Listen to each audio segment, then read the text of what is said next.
Hi, my name is Kelly Frantz-Langford, and I'm going to talk about my community um, where we have our TARC Tiny K program. Our TARC Tiny K program actually covers an entire county, so the community is large, and I'm definitely not going to be able to include everything because certainly there are customs and traditions that are unique to each and every family. There are some bigger draws, I would say, as a community. One of those is Cider Days, which is a combination of a fair and an arts and crafts festival, a lot of food vendors, and so usually that will draw a big crowd. Fiesta Mexicana is an important tradition, happens every July, except last July was the first, maybe ever. They didn't have it. I mean, not ever, but since its inception, they didn't have it. Go Forth is another big celebration every 4th of July. And then there are probably most kids have an opportunity to go to Gage Park. It's where the Discovery Center is located. Of course, there's a park, a swimming pool, an amphitheater, and the zoo. So some of the population characteristics of these were actually for Topeka. I had a challenging time finding them just for Shawnee County. But there is a 92% graduation rate for those that are high school and beyond, but a pretty steep drop to only 30% of adults have a bachelor's degree. Our biggest population is that middle group between 18 and 65 with a slight edge of females. Some of the bigger businesses, employers in town are Blue Cross Blue Shield, Frito-Lay, Goodyear Tire, the state of Kansas being Topeka being the capital, and then USD 501 is the largest school district. We actually, Tiny K covers 7 different school districts, and white and then Hispanic are the most prominent races. And we don't have, I mean, certainly we have an immigrant population, but it's not a huge population. And so most of our program would probably consider their nationality to be the United States. Certainly, Topeka and Shawnee County have social media opportunities.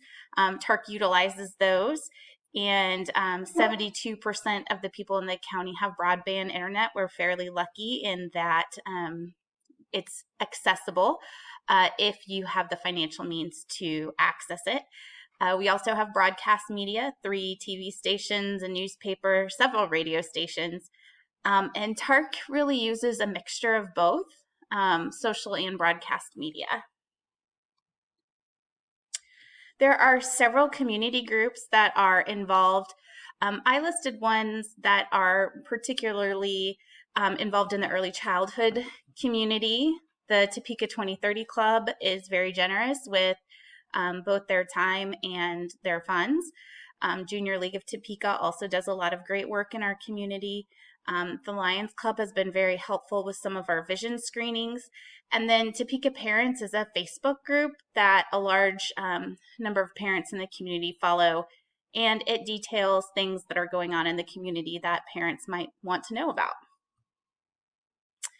As far as leadership, the Greater Topeka Partnership is a collection of 8 different organizations supporting economic development. These include things like Downtown Topeka, Go Topeka, which is the tourism website. And so I listed the Greater Topeka Partnership because they all are trying to work together, and even though they each have their own niche that they're addressing. Our leadership also includes a mayor and 9 council members. Certainly the business CEOs of some of the bigger groups are Advisors Excel, Westar, and Hills.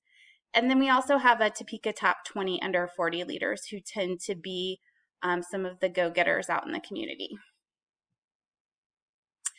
Our economic conditions are maybe slightly better than The average as far as unemployment, over the last 5 years, Topeka has been fortunate to bring in some big employers. We have a Target distribution center and also a Mars production company.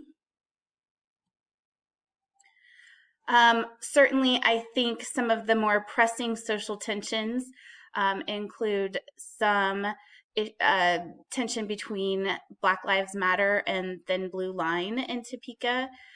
Some racial tensions along with the police department has been present certainly longer than 2020, but definitely came to a little bit of the forefront this year. Crime is also very high in Topeka, with 1 in 139 being the victim of a violent crime. With TARC being a home visiting program, we are certainly aware of different areas of Topeka where we need to be very cautious going in. But at the same time, we have to make sure that we are acknowledging our implicit biases and, being respectful and thoughtful of different families and their situations within those neighborhoods. The previous community efforts, it's been a little hard to think back where we were pre-COVID. It seems like a lifetime ago. But there, of course, have been different community fundraisers for different organizations. I would say kind of the most recent efforts within Topeka is they have added a splash park in the east side of Topeka, which didn't really have very many options for swimming. And then they're really trying to promote both downtown Topeka and what they call North Topeka, the Noto Arts District, with newer restaurants, with, of course, art. And prior to COVID, they were really trying to host some things every week down in the Noto District to try to bring the target is families, bring families downtown and back into the center of the town.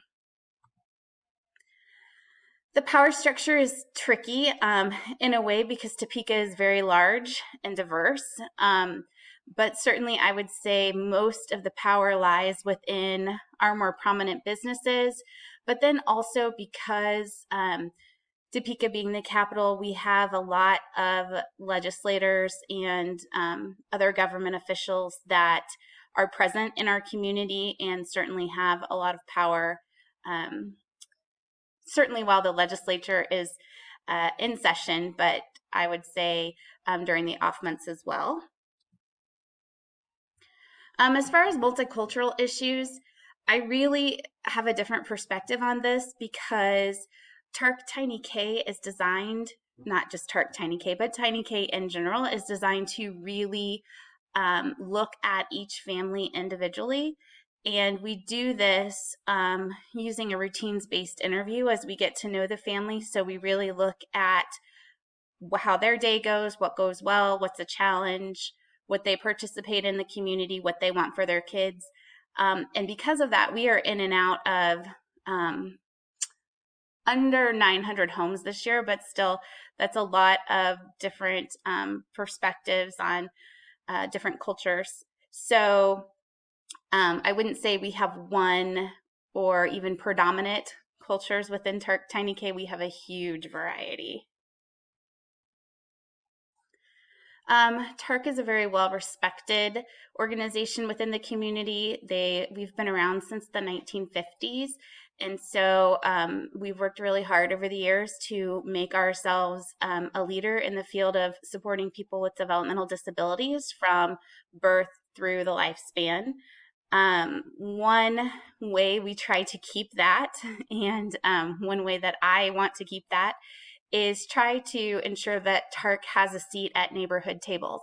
And what I mean by that is Shawnee County is a huge community and certainly has many different communities within Shawnee County. And so it's really important for us to stay on top of that and try to make ourselves a relevant and supportive part of everyone's well-being.